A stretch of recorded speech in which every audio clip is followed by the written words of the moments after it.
week on deck. Within the next 36 hours, a couple of speaker series visits. Going to go see some old friends. Driving distance. Going to go see some old friends. We can't just be hopping on jets. We can't be Rory McIlroy out here. Congrats to him, by the way. We'll talk about him in a second. We're jam-packed. We're high atop a glorious downtown Nashville, Tennessee. Picture-perfect sunset underway. We don't have the sunroof open, but we do have to talk about some lessons that college football could be learning on this Sunday, April 12th, the year of our Lord 2026. Maybe learning lessons from outside the world of college football. We got spring intel, had some spring games go down yesterday. A lot of observations. Now, you'll notice a lot of these spring games aren't being televised, which means we just got to kick it old school, and we got to go find someone who's illegally streaming it on TikTok or streaming it on YouTube until someone narcs them out, and shame on those people, by the way. But don't worry, we got enough. I'll just say that, we got enough. We've also got to start our really in-depth and honest discussion amongst ourselves here, just you and I speaking as friends, about whether these teams are going to be better or worse than they were last year. We did this last year, and I had a 100% hit rate on it because either we were right or coaches and officials and players screwed it up. And we're going to try and hit it 100% again this year. I got 4 teams to discuss tonight. I'm going to tell you the truth about Josh Heupel tonight. Someone asked us about our wall art, about the Twister poster behind me. If you're listening on podcast and you've never watched the show, this means nothing to you. But breaking news, we got one movie poster on the set, and it is Twister. And someone asked us about it. So we got a variety show tonight. It's a college football variety show. They're watching us in Winston-Salem, North Carolina, McKinney, Texas, Chattanooga, Tennessee, and Medina, Ohio, /Medina.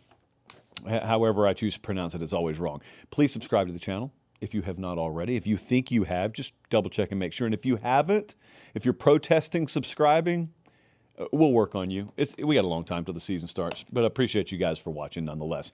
Let's dive into the show. Okay, so Dennis from Owensboro, Kentucky hit us up, and he said, I like how you tied college football into March Madness. Do you have any way to tie it into the Masters? Can we connect the Masters and college football? Yes, I'm glad you reminded me of this, Dennis. A few weeks ago, we were talking about the NCAA tournament, March Madness, lessons college football could take from it, both good and bad. I think college football could learn far more from the Masters and from the way just Augusta National runs itself than it ever could from college basketball. And congratulations to Rory McIlroy, back-to-back green jack-eye, which is the plural of jacket. So congratulations to him. Yeah, I'd say college football has a lot to learn from the Masters. Dennis, this is not a golf show per se, but we can loosely incorporate it as the situation allows. And today we're fresh off the Masters wrapping up. You know, people love that tournament for a variety of reasons. I didn't grow up a massive golf fan, but I'm glued to it every year. We had it on. We rarely turn the TV on, but we had the TV on in the office today, and we're watching the final round. People love the Masters for a variety of reasons, but I think at the core of it all, the reason people love it is because their most valuable asset is not money. Their most valued asset is their tradition. And they never deviate from that. And the beginning, middle, and end of every decision that they make around that tournament is centered around tradition. Money is very secondary. They got a lot of it. They got no shortage of it. But money is very secondary. It's never really sort of discussed. When you think of college football right now, some of the first things that come to mind are courtroom battles, NIL portal, but really things that should be outside the sphere but are inside the sphere, and there's kind of a mess, and the water's kind of muddy. And really it just comes down to a long line of people having their hands on the wheel that really didn't need to have their hands on the wheel. That's not the way they do it there. These are not apples to apples in terms of entities. Fully understand that. This is a golf club. This is a tournament versus a massive sport in and of itself, which is a whole bunch of member institutions which are largely gathered in conferences, and then there are some conferences here and other conferences here. I get all that. I'm really asking you to zoom this out to 50,000 feet for me for just a second. The biggest lesson that college football can take from the Masters is understanding that tradition can be valued over anything else. And it's really a beautiful thing when it's done the right way. Now, you can value tradition the wrong way, and it can really, really go down in flames pretty quickly, but they value it the right way at Augusta. They value it over anything else. And that's why when you turn it on, it looks different than anything else you witness, even in golf. It feels different than anything you witness, even in golf, and they never apologize for it, and they're really serious about it. And how does that happen? How does something like that come to be? Well, it happens when the people running it can readily define what makes it great. I assure you, if you're watching Rory McIlroy walk off the 18th there, and he's walking up to sign his scorecard, and he's shaking hands with various people who are wearing those green jackets, just the tournament officials, I guarantee you, if I walked up to any of them and I asked, what makes this place great? What makes this tournament great? I don't even get the sentence out of my mouth before they all hit me back with a variety of answers that pretty much sound the same. It's because they know who they are. They know what makes them great. If we were to similarly quiz decision makers in college football about what makes college football great, and they were honest about what they thought made college football great, can you imagine what a disaster some of those answers would be? So they just take it more serious than anyone else. The people who run the Masters take it more serious than anyone else. It can be that way in college football. It's not right now, but it can be that way in college football. They treat that tournament almost like a child. College football decision makers treat the sport kind of like a rental car, where they know it doesn't really so much matter how we treat this thing right now. It won't be in our possession in 10 years anyway. It'll be someone else's problem. You've all rented a car before. You know how you drive them. I'm in one right now. That Santa Fe has been great to me. But it's going to be back at BNA later tonight. I don't have to worry about it anymore. But, hey, we don't even have to equate sports tournaments to children. We could just use the car metaphor here. There's a lot of difference between the way you treat the rental car and the way you treat the antique that your great-grandfather passed down to the grandfather, that passed down to the father, that's been passed down to you. Those are kind of the differences in the way that tournament is treated and the way those people carry themselves when running that tournament versus the way college football is. I understand there's a lot of difference between, and there are a lot more seats at the table, a lot more voices at the table, I guess, in college football. But that'd be my number one wish, Dennis, with all the changes going on right now. And there's a lot on the very, very near horizon that's going to impact the sport. It'll change the sport, in my opinion, possibly for the better, probably for the better. But we'll see how it turns out. And this is not the night to discuss that. I've discussed that a lot in recent weeks. But my number one wish with all the changes that are coming is however we end up settling this thing, I just hope it settles with us getting power in the hands of people who love it. There are a lot of people who criticize me when I talk about that.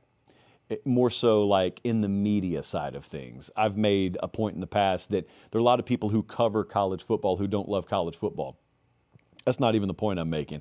I want people who make decisions for college football to really be looking out for college football, to love college football. Instead of loving what college football can do for them, I would love for them to love college football. You see, Augusta National leaves tens of millions of dollars on the table every single year. Just willingly, they leave money on the table because that's not their most valued asset. Tradition is. Money's down here, tradition up here. I know that sounds very, very infantile to decision makers in college football right now. And that's like a child's view of this sport. That's not the way it works. Well, it's not the way it currently works. It's very much the way it could work. It's just not the way it currently works.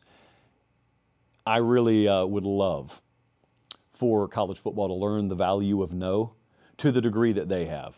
There are a lot of ideas that I could present Augusta National to increase revenue when it comes to the Masters. You don't think that I could get advertising slapped on every single one of those bleacher boards on 18? Of course I could. It won't happen because they won't allow it. Why not? You'd make more money. Well, that's not what we value the most here. Plus, we're doing okay financially. We don't need it. Don't need it at all. In college football, you can expand the playoff. Yeah, you absolutely can. You can tack on another 20 seconds on average in commercial breaks. You can do these things. What are we really valuing there? people are really quick to throw tradition in the wood chipper in college football. Not fans, but decision makers. They're really quick too. So, Dennis, if you want to know the lesson that I wish college football would learn from the Masters, it's that. That word tradition, that's the most important word in your lexicon. It's not that way for all sports. Frankly, Major League Baseball, I think one of the best decisions that they've ever made is instituting that pitch timer clock. That has nothing to do with tradition. That doesn't tie into tradition at all. But it was a great and necessary change they made. College football, a little bit different. I think there are a lot of traditions that we could rightfully and willingly cling to that are just viewed as optional too often. That, Dennis, that would be my wish. We had a lot of action yesterday, some of it televised, some of it not. Spring games happening all over the SEC. Eventually we'll have spring games all over the country. They just start spring practice a little bit earlier in the South. And I was checking out the feedback at Tennessee, and I know a lot of people may be focused on the quarterback battle there. I am too. But the quarterback battle's not settled. I haven't figured out much of anything about that quarterback battle. Faison Brandon, George McIntyre, it kind of depends which day it is as to which guy you hear the better feedback about. And that's not the only place where it's like that right now. But you know what theme continues to come out of Tennessee? A theme that came out of the orange and white game yesterday is the same theme that we've heard all spring. And that is defense is kind of carrying the story right now. Defense is the story over there right now. Jim Knowles, who was at Ohio State 2 years ago, won a national title, was at Penn State last year. Everything blows up. He comes to Tennessee, brings several people with him, some of them players, some of them staffers, brings folks down there with him. And the book on Jim Knowles is, man, that defense is really complex. It normally takes a long while to learn it. But because he brought in so many pieces that he could plug, I'm not saying it's a finished product, but Josh Heupel's own words yesterday actually were probably much further along than fans or media, maybe even we even thought that we would be. I added in the last part. He didn't say we, yeah. But that's the story there right now. Now that's interesting because when you think about the identity of any given Tennessee team under Josh Heupel, I think the more lazy approach would be, oh, well, they got to win offensively. They just got to win offensively. They didn't 2 years ago. 2 years ago, they went to the playoff. And there were several stretches of drought offensively throughout games and throughout that season. Defense carried them. Tim Banks' defense carried them. Now, it fell off a cliff last year, and that's why they didn't make the playoff last year. But 2 years ago, that was the way it is, or way it was. I think that'll be the way it is this year. But it puts them in a very interesting spot also because if you were to listen to people in the Tennessee world after the spring game, especially folks who were there watching it, they were like, man, I really don't know about the upside of this team. Ooh, I don't know, man. Our ceiling may be lower than we thought or we hoped it would be. Now, that doesn't impact what they're actually capable of. But when you get expectations going the opposite way then expectations normally go in spring, sets up an interesting dynamic because all of a sudden, if people are thinking, boy, 9 wins would be a really, really good year this year, you got an opportunity to really surprise some people. As opposed to Texas, let's say, where anything less than a national championship is going to be viewed as a failure. So my feel is this team's going to be defensive-oriented, especially early on, lean on Deshaun Bishop. I mean, ground game, good defense, that's their blueprint early. It may be their season-long blueprint, but that's especially what it's got to be early on. Alabama had A-Day yesterday. I went and watched Alabama in their scrimmage last week, and then they had their A-Day scrimmage yesterday. And depending on which one you watched, you have very different feelings about the quarterback battle. So when I went and watched them, Austin Mack probably had the better day out of he and Keelan Russell. Russell made some good plays, but I came back and I said, hey, there doesn't look to be a whole lot of separation one way or the other, at least based on what I saw yesterday. But then my feel throughout Alabama spring practice had been eventually Keelan Russell's going to win the job. So Keelan Russell was head and shoulders the better quarterback in the A-Day game yesterday. Kalen DeBoer made sure to mention afterwards what they had sort of kept under wraps last week, and that is Austin Mack was dealing with some injury stuff. So I don't think you got him at 100%, but people saw Keelan Russell's best. Well, they saw him at probably the best he's been all spring. And my stance has been and continues to be, his best is better than anyone on that team. Keelan Russell's best matches up with anyone in the country. The difference is Keelan Russell has no experience. And so when you're talking about processing, when you're talking about how fast the game moves, these are the sorts of things that he's got to have come to him. The difference to remember here is this is not a true freshman. He was there last year. So this is not a kid fresh out of high school that you're trying to throw into the SEC. Limited experience, but not a true freshman. A name I'm going to repeat because it's a name that popped a little bit yesterday is Trayshawn Brooks.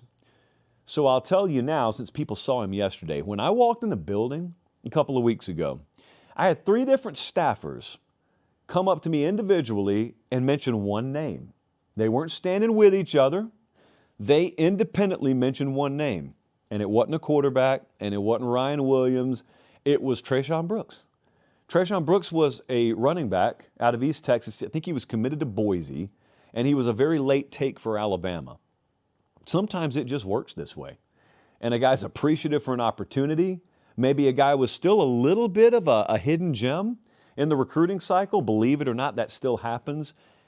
He's going to be hard to keep off the field as a true freshman. And that's not even to mention the 5-star true freshman running back that they also signed, Crowell, who's been hurt all spring, thus giving an opportunity to other guys. So their run game, look, still very much a work in progress. The offensive line there, 4 or 5 starters new, still very much a work in progress. It can't be worse than it was last year, but I think just overall, the amount of skill they have in the running back room, there's no Heisman contender in there or anything like that, but they've got a solid stable of tailbacks there. I know Kevin Riley didn't do much yesterday, but I think he's a pretty good player too. That, along with the reemergence of the whole element of RPO in that offense, especially if Keelan Russell ends up being the guy, will be a really big deal. Now, what I didn't like was Noah Rogers got hurt, and they carted him off, and I don't really know. I think they MRI'd him today, and so we're waiting to hear back there. He's a really good player for them and is going to be counted on at wide receiver, but it's not like a one-man room. You got Ryan Williams there, obviously, but Ced Morgan, who's a true freshman, will play as a true freshman a lot, and Derek Meadows had a really good day for him yesterday. So the other thing that people are starting to see that I talked about when I came back from watching them last week was how big they are defensively, how long they are defensively, and really as a team, just like a big team. Not sacrificing a whole lot of speed. I'm not saying they're lethargic. They're just really big. They're a whole lot bigger defensively, especially up front than they were last year. So Alabama, shockingly, a work in progress with pretty good upside. So we'll see. Florida had spring game at Florida. Now, when I was down there a couple of weeks ago, we watched him practice, and I thought pretty definitively Aaron Philo had the better day at quarterback. Tramel Jones, yesterday, had the better day at quarterback. This is the way these quarterback battles happen a lot, by the way. If you've ever wondered how in the history of college football, there's a quarterback battle, and then the staff names a starter, then that starter goes down, and somehow, some way, the backup ends up playing, and he plays better than the starter. And you look and you say, how could these coaches have gotten it wrong? How could they have made the wrong decision? It's because the decisions in some of these quarterback battles are rarely 90-10 or like 95-5 or even 80-20. Sometimes it's like this. Sometimes it's like 6 out of 10 days, one guy has the better practice. 4 out of 10 days, it seems like the other guy did. This is still a gray area, but there eventually comes a point on the calendar where you got to name a starter. And I'm not even saying that's necessarily the case here, but just the illustration of what I saw in the practice I went to versus what you saw yesterday if you watched this thing. It really goes to show you that these quarterback decisions are not always the slam dunk that the public envisions it being. Like you think, oh, it's a quarterback battle in spring, but it'll work itself out. Hey, sometimes it does. Sometimes it doesn't, and you just got to make a call on the guy who's going to go out there and start week 1. Last year, Lane Kiffin, whose evaluation of the quarterback position I trust pretty readily, he thought Austin Simmons gave him the best chance to win. And then Trinidad Chambliss finds his way on the field. And Trinidad Chambliss ends up having Ole Miss knocking on the door of the national championship game. Was Lane Kiffin an idiot? Or are these things very fluid? I think it probably is the latter. KJ Ford looks like he's going to be a factor for them at the edge position. And also Micah Mays had a really big day at wide receiver, and that's a big deal because it's another pancake on the stack, as Meemaw would say. Because this is a room where we got Eric Singleton in there. We got Vernell Brown. We got Dallas Wilson. There is no shortage there. I called it the most underrated receiver room in the country coming into spring. But I don't know, Jesse. I'm hearing a lot of people talk about Florida's receiver room, so I don't know that it's underrated anymore. I just think that it's good. So we got 3 programs here that we just talked about that entered spring with quarterback competitions on their hands, and none of these have been sorted out yet. I would say, man, if I had to handicap these, Keelan Russell at Alabama maybe I feel has the best odds to win these battles respectively. I'm still going to stick with George McIntyre at Tennessee. I'm still sticking with Aaron Philo at Florida. And I just wrote all that in pencil because I want to be able to erase it pretty quickly. PateStateMaterial.com is your source as we speak to gear up. Maybe you're a full-grown adult and you can go buy larges and extra larges. Maybe you're an infant. We appreciate you watching the show. You got to start them young. We got stuff for you too. I don't even care if you haven't spoken your first words. If you're watching the show, you got internet. So the Little Freights collection is available for you. Maybe if your parent wants to purchase for you, we allow that too. But PateStateMaterial.com got new items in there. And especially if you haven't been there since like summer of last year, because I noticed some of your patterns out there, you guys just stock up in August and you're good for the year. And I appreciate it. But you should know we've dropped a lot of new items in there since then. Let's move on. This is a very dangerous game, but it's a game that we choose to play every single spring. It's a fact. Some of you are going to be better and some of you are going to be worse this year. Was that a question, Bradley? Did you have a question for me? No? I thought Bradley was asking a question from the control room. Sorry.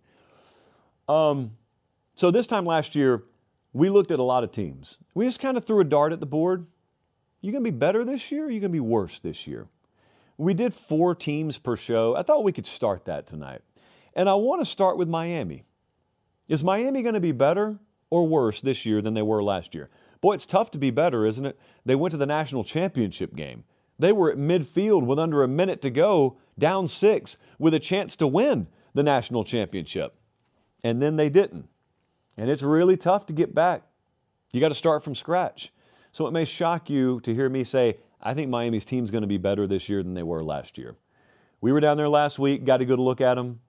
There is no shortage of skill, of size, of athleticism on either side of the line of scrimmage. There's just a shortage of known commodities.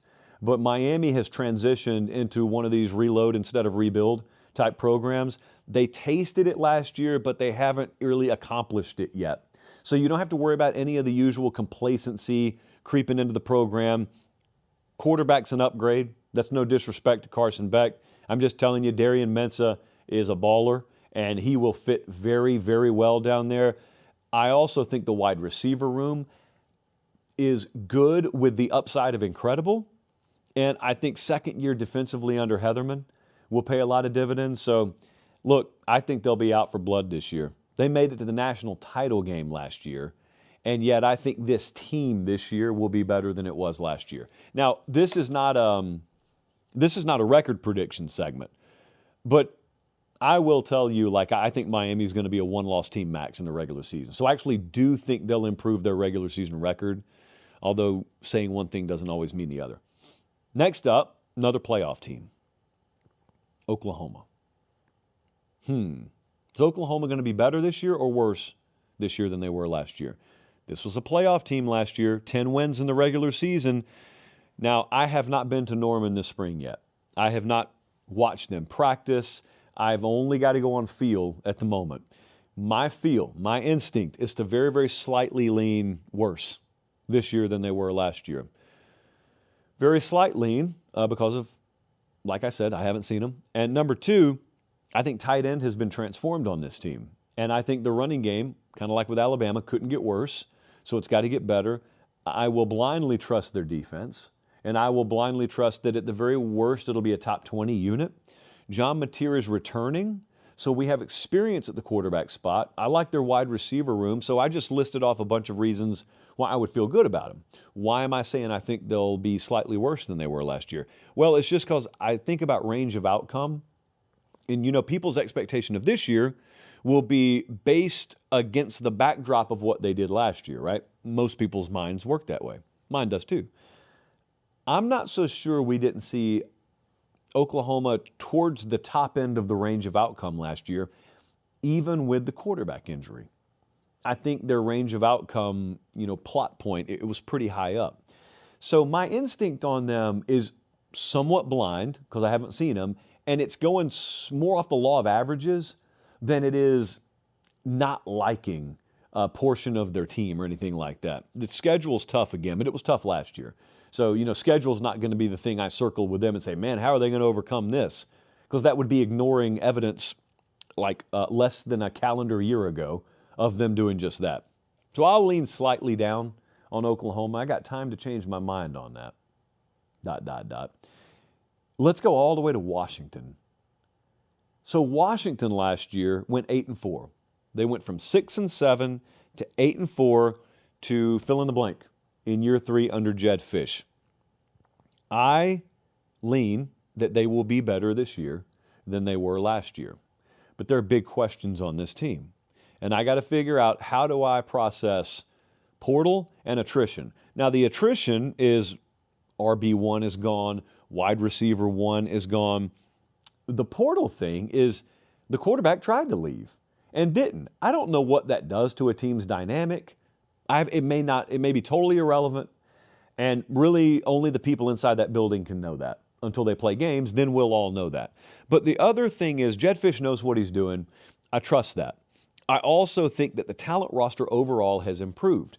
So there is somewhat of a mirage that happens to us sometimes in college football predicting, and that is you look at a piece of paper and it says, boy, Washington lost some players. Boy, they got to replace some production. But not all lost production or roster churn is created equal. Sometimes you have churn, but the players you backfill with in the aggregate or just overall are better players. And you could case by case make exceptions to the rule. But overall, I just think Washington's roster will be better this year than it was last year, which is no guarantee of anything. But if I got to lean one way or the other, coming off an 8-4 year, I'm going to lean that they're better. Now, the schedule is tough. They got to go to USC early October. They go to Nebraska. Penn State comes in there. They got Indiana and at Oregon to end the year back to back. So maybe the record's the same, but it's a better team. Maybe that's the way it works out. And I also wanted to go to Arizona State right quick. So a couple of years ago, Arizona State it really looked like they were trending towards, like sustained playoff caliber run. But what did Kenny Dillingham keep doing? He kept talking about the portal. He kept talking about how they need people to step up. Mitch, they need you to open your wallet. Got to do it. And it was because he knew what was happening around him. He knew what was happening in Lubbock, but that's not the only place that Arizona State's getting outspent. And so 2 years later, if I got an entire starting offensive line gone, and I got 4 of 5 on the defensive line that I'm having to replace, and I can't backfill those spots the way I want to, then I got to think that maybe I'm trending down a little bit. And I got to think coming off an 8-4 year, maybe the FanDuel over-under being at 6.5 is right. And maybe I hit the over. Maybe I go 7-5, but I'm just a little bit worse than I was last year. Jordan Tyson off to the NFL. Raleek Brown gone to Texas. I mentioned the line of scrimmage. It's just not a conveyor belt like you have at the University of Texas of ready-made, equal, or upgraded options. That's not the way it's working there right now. You don't have to take my word for it. Like the head coach out there has mentioned this several times. So Sam Leavitt to Cutter Boley, that's the transition we're making at quarterback. There are a lot of places that, absent Kenny calling into the show and us putting him on speaker and him personally vouching for these positions, I've got to assume at the best are washes. More likely they're slight downgrades, and I'm just going to assume that their performance level correlates with that.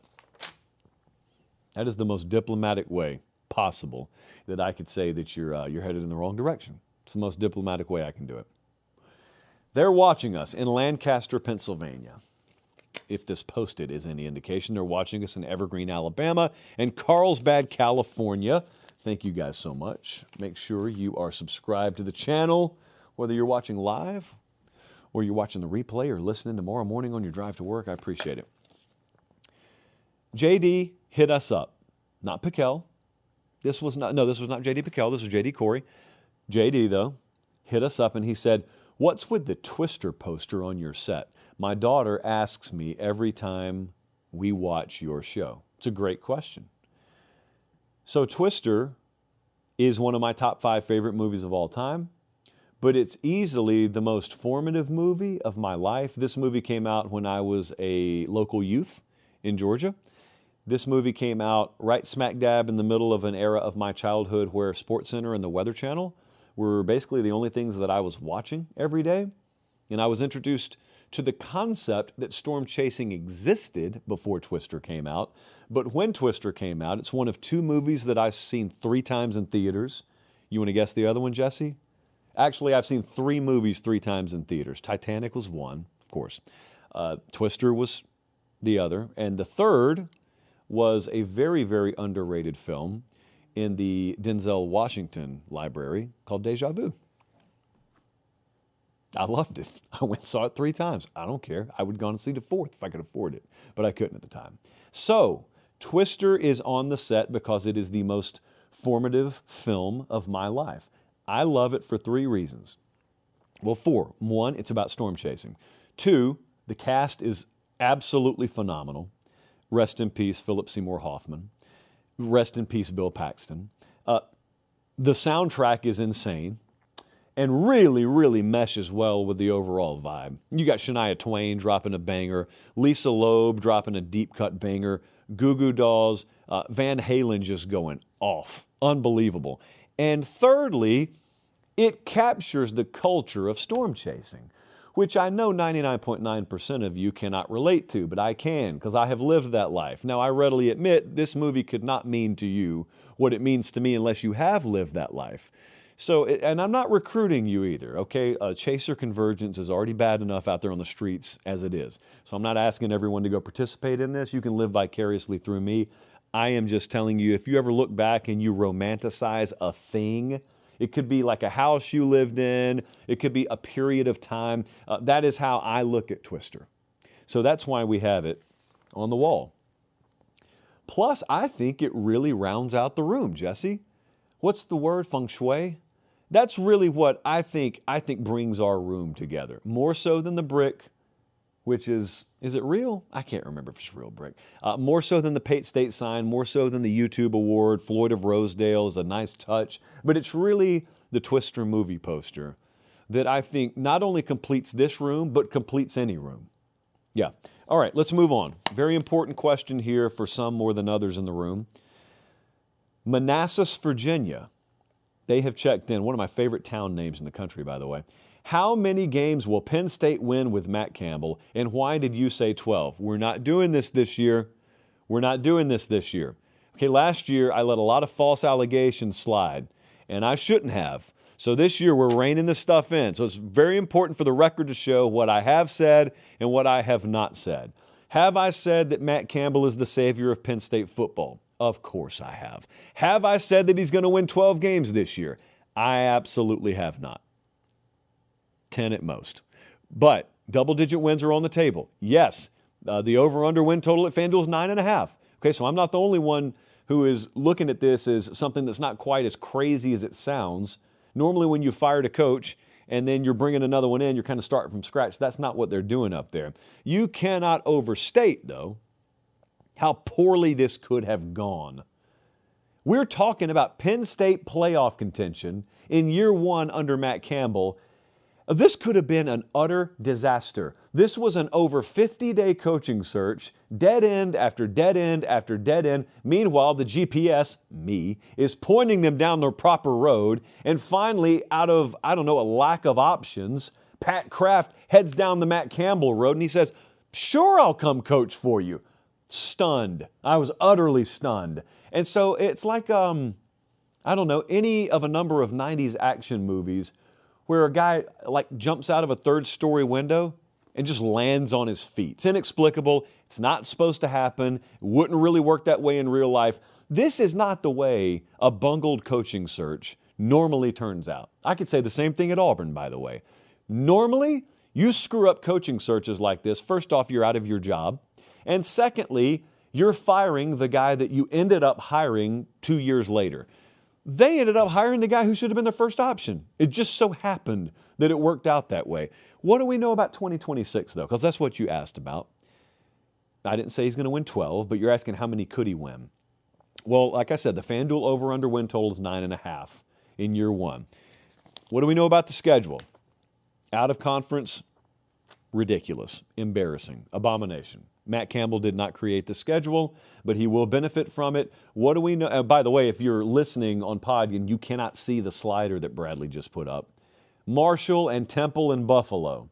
Oh, they go on the road to Temple, Josh. Yes, they will outnumber the locals there 5-1, too. It's just like it's an extended home game. It's a good, solid reason for the fine folks in central Pennsylvania to head over to Philly for the afternoon. Probably a noon kickoff, don't you think? Probably back by sundown. It's early September, so we're not getting those sunsets by 3:30 p.m. So, yeah. Then the meat of the schedule is USC and at Michigan. Like that's the crux of the schedule, the 10th and 17th of October. There's a trip to Washington in early November. There's no Oregon here. There's no Ohio State here. There's no Indiana here. So that's what we know about the schedule. Sounds like I take the schedule personally. I don't. I just want people to remember this come playoff selection time. What do we know about the roster? Several positions of strength here. Tight end, check. Linebacker, check. Secondary, check. Offensive line, ellipsis right now. Could surprise some people. So it's not going to be an X. It's not going to be a check, but I'm leaning more towards check. Quarterback, experienced. I don't necessarily count on Rocco Beck to get 20% better. I just think he is who he is, and anything above and beyond that, I'm happy to be surprised by. But it's not going to be a weakness. Could possibly be a strength for him. Wide receiver and defensive line are question marks. So that's what we got to figure out. And as Meemaw always taught us, that's what God invented spring football for, and to a lesser but also relevant degree, fall camp. So what could happen in year one? Well, it could be a nice, solid starting point in the best of cases. In the worst of cases, it could be a disaster. There's also this scenario where sometimes a guy's first year is the best year he has. I think Gus Malzahn at Auburn. Malzahn comes in at Auburn in 2013, and they go to the national title game in his first year, and he never got there again. And I was doing radio in Columbus at the time, brand new. Didn't know what I was doing. I went on air one day, and I said, hey, there's no guarantee they'll ever get back. This could be the closest that Gus ever gets to winning a national title. They didn't like it, but I ended up being right. And maybe that happens for Matt Campbell this year. I'm not banking on that, but maybe that happens. But anyway, at the very least, we don't have to wait a few years before Penn State's blip on the radar screen is close enough to relevance for us to talk about them. They should be in it this year. We'll see. I mentioned the over-under win total being 9.5. It's available. It's available right now over at FanDuel. You can go look at it. You can go think about it. You can go bet it. If you're really sick, like some members of the staff, it can be one of 17 legs of a parlay that you put in. You had a shocking and frankly a disappointing amount of support behind producer Jesse's 17-team parlay the other day. And look, you guys want to ride with him? Be my guest. There are a lot of ships at the bottom of the ocean that had a lot of people on them. So I'm not deterred. I am going to actively not root against this parlay this fall because that would be unethical. But what I will have is I will have my wag finger ready to shake in everyone's face who looked at this the other day at plus 100 juice and tried to convince me it's a sure thing. No, death and taxes are.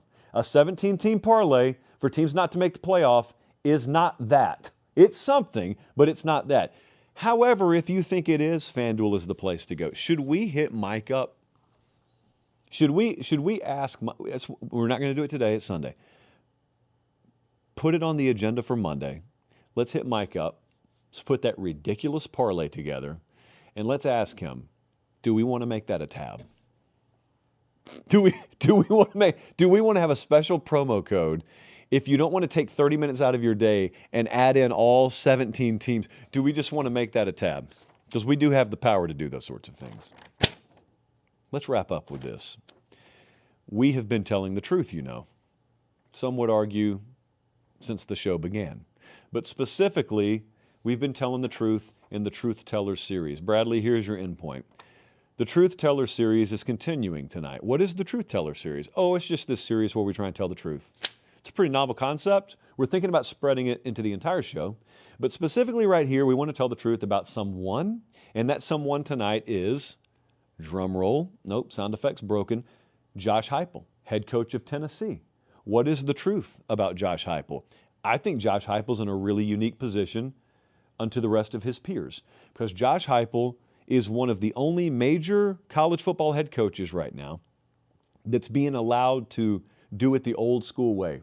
Sort of live the older school life of a head coach. Now, he's making new school money, so he's got best of both worlds. And what I'm talking about is there are a lot of guys right now that are paid a lot more money than they used to be paid and what their predecessors were paid. But with that and the advent of the portal and NIL comes an expectation that you got to win immediately, especially at a place like Tennessee that has top-of-the-line resources. You've got to be making the playoff every other year, especially if you're 5 years in. You have to have at least flirted with a national championship. His wins per season have gone 7, 11, 9, 10, 8. And then they're coming into this year. What's the win total, Jesse? Is it 7.5? 7.5, yeah. And yet, no one's freaking out. Think about that. Think about Kalen DeBoer if he was entering year 5. Think about Ryan Day, if this were year 5 at Ohio State, Kirby, if this were year 5 at Georgia, and that was the position they were in. It just seems like there'd be a whole lot more freak out. But there's context behind this. Especially with Heupel at Tennessee, there's context behind it. I'm not saying people are wrong by feeling this way. I think they feel the proper way. In fact, if anything, you know what? I'm not going to say they don't appreciate him. I just think there should be a lot of appreciation for where you are now under Josh Heupel because you know where you were. This was the same thing I would have said about him last year. From 2008 to 2021, guess how many 10-win seasons or more? Guess how many double-digit win seasons Tennessee had? From 2008 to 2021, that would be a goose egg. 0 double-digit win seasons from 2008 to 2021. Also, 8 of those seasons from 2008 to 2021, they finished 500 or worse. So that was the state of the program when Josh Heupel walked in. And then 2 of his first 3 years were double-digit win seasons. So this is not DeBoer taking over for Saban, where the expectations are immediately keep us in the national championship hunt. This was Josh Heupel taking over for a string of failed coaches with people saying, please just make us relevant again. And he did. And they are.